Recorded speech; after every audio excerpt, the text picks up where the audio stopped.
Telugu YouTube ఛానల్లో మీ వ్యాపార ప్రకటనల కోసం 9154949554కి కాల్ చేయండి. Hello everyone, welcome to KTV Telugu.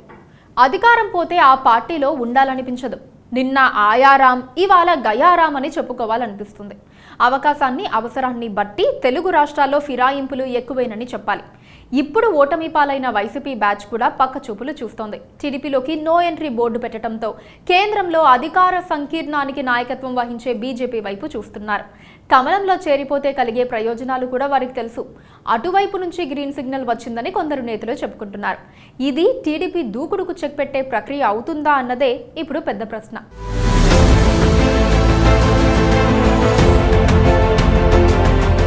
2019లో TDP ఓడిపోయిన తర్వాత ముగ్గురు రాజ్యసభ సభ్యులు ఫిరాయించారు. సుజనా చౌదరి, సీఎం రమేష్, టీజీ వెంకటేష్ బీజేపీలో చేరిపోయి హాయిగా బతికారు.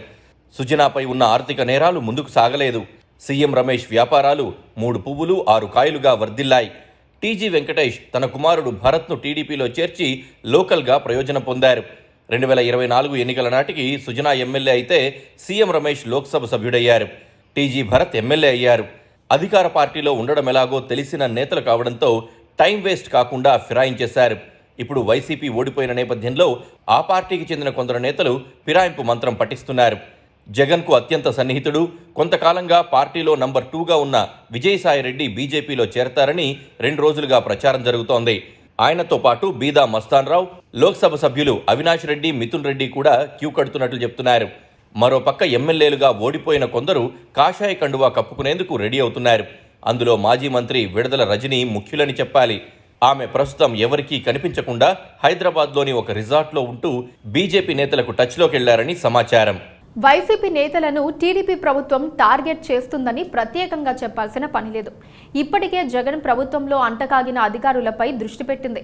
తమ వంతు వచ్చేసరికి సేఫ్ జోన్లోకి వెళ్లిపోవాలని వైసీపీ నేతలు ప్రయత్నిస్తున్నారు. పైగా అందరిపైన ఏదో ఒక కేసుంది. అందులో కేంద్ర దర్యాప్తు సంస్థల విచారణ కూడా జరుగుతోంది. విజయసాయిరెడ్డి చాలా రోజులుగా బెయిల్పై ఉన్నారు. కేంద్ర దర్యాప్తు సంస్థలు ఒక పట్టు పట్టాలనుకుంటే క్షణాల్లో ఆయన్ను అరెస్ట్ చేసే వీలుంది. పైగా ఇప్పుడు రాష్ట్రంలో వైసీపీ అధికారంలో లేకపోవడంతో బీజేపీకి ఆ పార్టీతో పెద్దగా పనిలేదు. విచ్ హంట్కు చాలా అవకాశాలే ఉన్నాయని తెలుసుకుని ఆయన రూటు మార్చే ప్రయత్నంలో ఉన్నట్లు తెలుస్తోంది. మరోపక్క రాజంపేట ఎంపీ మిథున్ రెడ్డి, ఆయన తండ్రి పెద్దిరెడ్డి రామచంద్రారెడ్డిని వదిలిపెట్టేది లేదని టీడీపీ వర్గాలు తెగేసి చెప్తున్నాయి. వైసీపీ హయాంలో చంద్రబాబును టార్గెట్ చేసి వేధించిన కారణంగా ఇప్పుడు కక్ష సాధింపునకు టీడీపీ ప్రయత్నిస్తోందని అనుమానిస్తున్నారు. అందుకే బీజేపీలో ఉంటే సేఫ్ అని భావిస్తున్నారు. అయితే వివేక హత్య కేసులో ప్రధాన నిందితుడిగా ఉన్నందుకు కడప ఎంపీ అవినాష్ రెడ్డిని బీజేపీలో చేర్చుకోవడం అనుమానమే. ఇక వైసీపీ పాలనలో ఎమ్మెల్యేలుగా ఉన్నవాళ్లు తెగదోచేశారు. ల్యాండ్, శాండ్, మైనింగ్లో డబ్బులు దండుకున్నారు.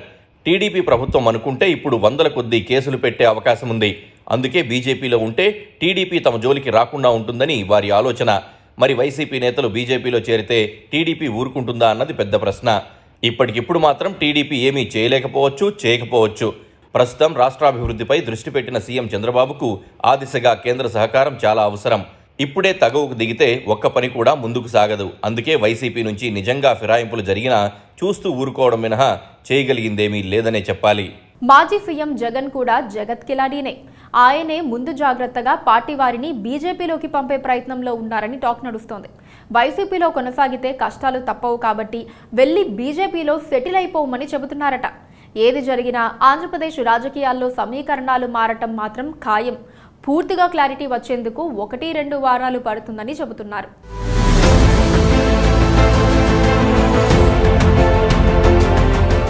Please subscribe